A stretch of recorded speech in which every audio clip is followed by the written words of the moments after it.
Alrighty, let the fun continue. This is day 4 of 7.5, multiple angle and product to sum formulas. Here in example 7, we're going to solve a trig equation. Find all solutions of 2 minus sine squared x is equal to 2 cos squared of a half x on the interval from 0 to 2 pi. Well, we want to, eventually the end game is probably going to be to get this all into be common terms, get it on the left, set it equal to 0, and factor it. But right now, what is causing us a little trouble here is this half angle squared part, cos squared of x over 2. So we're going to have to use one of our new formulas to work on that a little bit. Let's leave the left side alone. We have 2 minus sine squared of x. That's equal to, well, we have the 2 times the cos squared of a half angle. So we can replace that with 2, that's just this 2 here, and then this cos squared of a half x. We have a formula for that. It's either going to be plus or minus. We'll have our radical 1 plus the cos of x all over 2, and that's quantity squared. So let's see here, if it's a positive radical and we square it, it stays positive. If it's a negative and then we work under the radical, a negative squared is still positive. So at this point, that becomes pointless. We can drop out the plus or minus. And the square and the square root, those are going to cancel each other out. And the 2 and the divide by 2 are going to cancel each other out.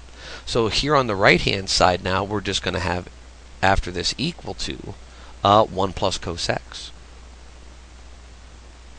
And on the left here we have 2 minus sine squared x. Well, let's see now. We got a squared term and we got a single power term, but they're different. We have a sine squared and a single cos. So let's go back to a Pythagorean identity, and we can replace this sine squared of x with 1 minus cosine squared. So we're going to have 2 and then minus, don't forget your parentheses, 1 minus cos squared of x, because we have to distribute that negative, and that's equal to 1 plus the cos of x. So distribute the negative, and we can collect these like terms. When we distribute the negative here, that'll be a minus 1. 2 minus 1 is 1. Distribute the negative to this negative cos squared, and it becomes a plus cos squared of x is equal to 1 plus the cos of x. Everything's in terms of cosine now, so we're getting better. Let's see here. We got a 1 on the left and the right, so subtract 1 here, subtract 1 here, they're gone. Let's get everything on the left and set it equal to 0. So I'm going to minus a cos x. So we're going to have a cos squared of x minus a cos of x, and that's equal to 0. And let's factor out the common term. We can pull out a cos of x, and we'll be left with a cos of x minus 1 equal to 0. So let's see. Now we have 2 terms multiplied and set equal to 0. If we set the first one equal to 0, where does cos x equal 0? Remember, cos is an x value on the unit circle that occurs at pi over 2 and also at 3 pi over 2. And here is our second term, cos of x minus 1. If we set that equal to 0, we'll get the cos of x equals positive 1. And where does that occur on the unit circle? Cosine is your x value. 1 occurs right here. That's at 0 pi. 0 pi, or just plain old 0. Now, each of the following product to sum formulas can be verified using the sum and difference formulas discussed in the preceding section. So here, sometimes maybe we have 2 things that are multiplied, a product. Sine of an angle times the sine of a different angle. Or cos of an angle, cos of a different angle. Or sine of one angle, cos of a different angle. Or cos of an angle, sine of a different angle. So we have 4 different cases here. And what they all break down to is 1/2 times a quantity. And inside those quantities, here we have the cosine of the difference of these 2 angles, u and v, minus the cosine of the sum of the same 2 angles, u and v. And if we look down through these, we see the pattern. There's just, these follow the basic template, but there's just changes in the sine or the cosine or the pluses and the minuses. So we'll just refer back to this formula sheet, identify what we have, and figure out what we can replace it with. Product to sum formulas are used in calculus to evaluate integrals involving the products of sines and cosines of two different angles. So let's see here. Rewrite the product cos of 5x times sine of 4x as a sum or a difference. Now remember, in those formulas, they call our angles u's and v's. And first is usually the u angle, so we'll call this 5x's angle u. And 4x will be angle v. And let's see what our pattern is. Cos times sine. Cos times sine. So it's going to be 1/2 sine of the sum of the angles minus sine of the difference of the angles. So for this, we know it's going to be 1/2, and then we're going to have parentheses, and then we're going to have the sine of something and minus the sine of something else. Now what are those something else's? Well, in the first sign of parentheses here, we add the angles together. 5x plus 4x is 9x. Minus, in the second set of parentheses, it's u minus v. 5x minus 4x is 1x, or just plain old x. So we rewrote the product as a sum. Half the sine of 9x minus half the sine of x. Easy enough. Alright, practice time. In the first one, find all solutions to the equation in the interval from 0 to 2 pi. Sine of a half x plus cos is 0. We're going to have to apply one of the sine of a half angle formula, or a half angle formula there. Number 85 is a lot like the last example we just did. Find the product of sum formula that fits the template, and then fill in the 5 theta and 3 theta in their respective places. So pause the video, try the problems, come back and check. So in the first one, let's see this sine of a half angle here. We can replace the sine of half x with plus or minus, and then we have our radical. 1 minus cos of x. Remember, this angle was a half x. We put double that here, or just plain old x, all over 2, and this is quantity squared. No, just as I'm getting ahead of myself here.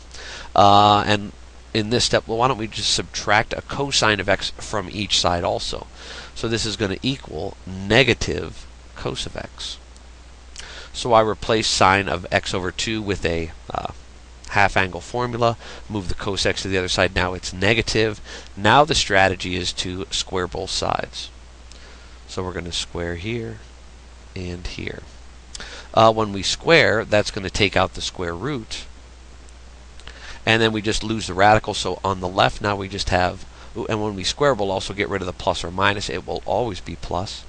So now on the left is 1 minus the cos of x over 2 equals negative cos squared is cos squared of x. Yeah, okay, next we'll multiply both sides by 2. I don't like that fraction on the left side. So if we multiply through by 2, we'll get 1 minus cos x on the left equals 2 cosines squared of x. And let's get everything on one side. I'm going to move this negative over and make it positive, and move the 1 over and make it negative. So we're going to have 2 cos squareds of x plus cos x minus 1 is equal to 0. So it looks like we're going to have to do a little factoring. And the two factors of 2 cos squared must be 2 cos and cos. The factors of 1 are 1 and 1. We want to be positive, 1 cos in the middle. So when we multiply this 2 over here, we want it to be by the positive term. This will be negative, and then our factoring works out. If we set the first term here equal to 0, we would add 1 to both sides and divide by 2. So we're going to have the cos of x equals positive a half. Where does cosine equal a half on the unit circle? At a third pi. and 5/3 pi. Second term, cos of x plus 1 equals 0 means cos of x equals -1. On the unit circle, that only occurs at pi radians. So there are the three answers on the interval from 0 to 2 pi where this equation is true.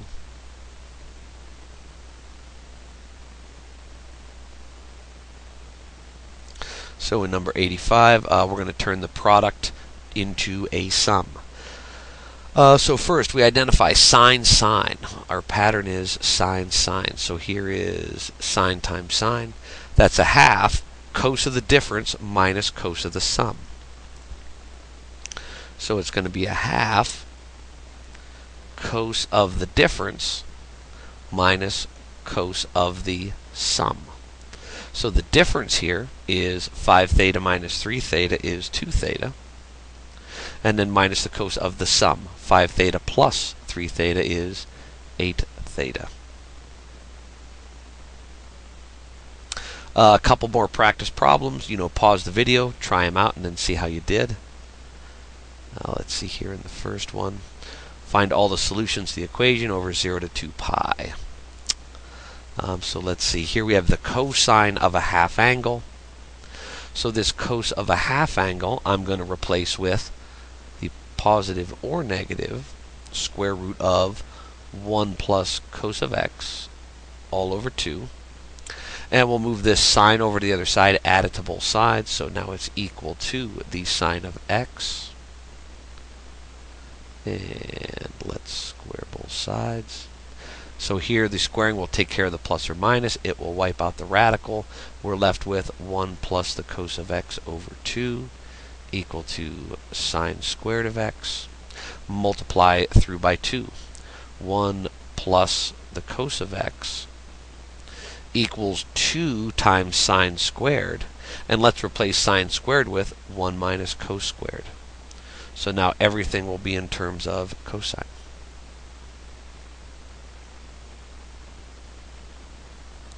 So let's distribute that to 1 plus the cos of x equals 2 minus 2 cos squareds of x.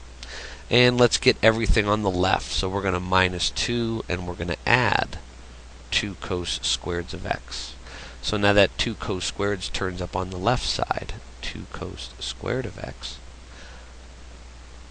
The cos is already there, plus cos x. And we subtracted 2 here, subtract 2 from here, and we get a minus 1 equals 0. Oops. And now we factor.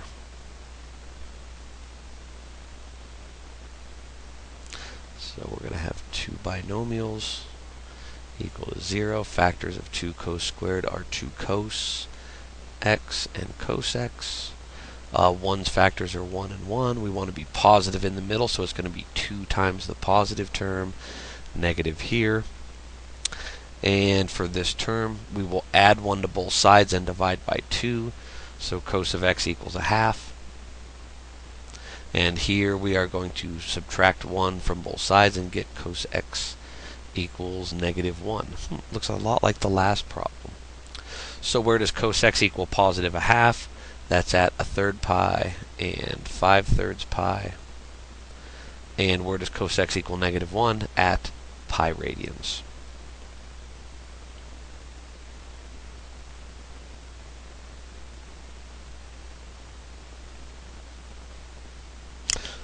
Now we got some degrees in this one. Let's see what's going on.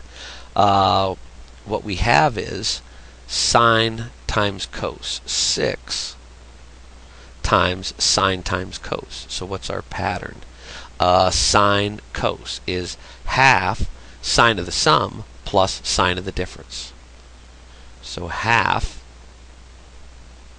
sine of the sum, and when we add those we get 60, plus sine of the difference. If I subtract them, I get 30. So let's see here. 6 times a half is 3. The sine of 60 is square root of 3 over 2. The sine of 30 is a half. So this is 3 over 1. If we multiply straight across, we're going to get, I forgot there is a plus sign in there. That's a plus there. My bad. So we have 3 over 1 times root 3 over 2 plus 1/2. Distribute the 3. 3 times root 3, 3 root 3, plus 3 all over the common denominator of 2. The assignment for this section, 582 and 3, just a couple problems, 60 and 62.